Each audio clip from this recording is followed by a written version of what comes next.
गया है 32 बीजेपी आगे 31 पर टीएमसी। अभी कुछ देर तक एक अच्छा खासा गैप, एक लीड चल रही थी बीजेपी की, अब बिल्कुल बराबरी पर आ गए हैं। 32 पर बीजेपी और टीएमसी आगे।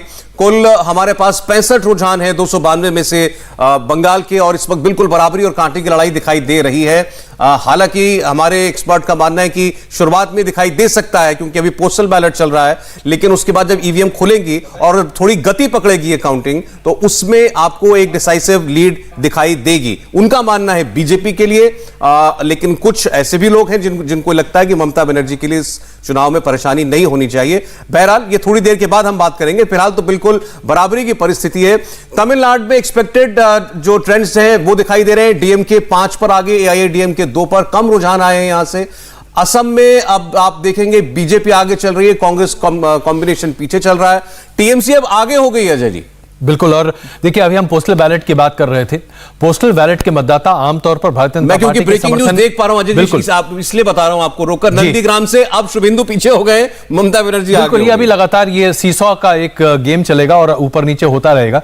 लेकिन अभी हम जिस पोस्टल बैलेट की चर्चा कर रहे हैं उसमें अगर टीएमसी 33 सीटों पर अपनी बढ़त बना रही है और 31 पर बीजेपी, यानी बराबरी का मामला भी अगर लें, तो सज्जन ये सवाल मैं आपसे समझना चाहता हूं बेहतर, क्योंकि पोस्टल बैलेट के वोटर मतदाता आमतौर पर टीएमसी के, भारतीय जनता पार्टी के मुकाबले तकरीबन 50% कम है। और अगर ऐसा है और ये रुझान सामने आते हैं, तो फिर क्या हम ये मान सकते हैं कि हो सकता है कि तस्वीर बदल सकती है? नहीं, बिल्कुल नहीं। कारण यह है कि आप ये भी देखें कि किन किन सीटों के परिणाम आ रहे हैं पोस्ट। अब कैनिंग पूर्व का आ रहा हो, या आप देखें कि केतुग्राम का आ रहा हो, या मुर्शिदाबाद की बाकी सीटों का आ रहा, भरतपुर हरिश्चंद्रपुर का, तो ये सब सीटें जो है पहले से टीएमसी के पक्ष में है।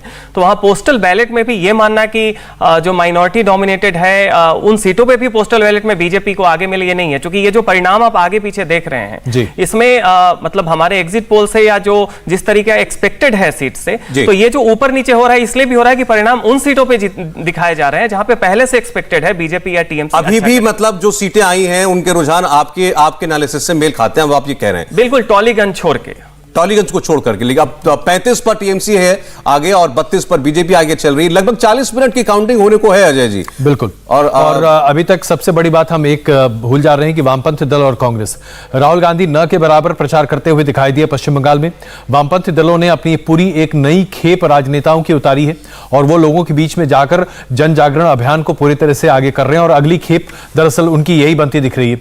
लेकिन सज्जन, एक यहां पर अगर हम कांग्रेस और वामपंथी दलों के इस गठजोड़ को देखें और समझने की कोशिश करें, ऐसा लग रहा है कि कांग्रेस पार्टी अब पूरे तरीके से अपने अस्तित्व को खोती दिख रही है बंगाल में। इसके बाद शायद भविष्य नहीं बचेगा। बिहार वाला हाल बंगाल में भी।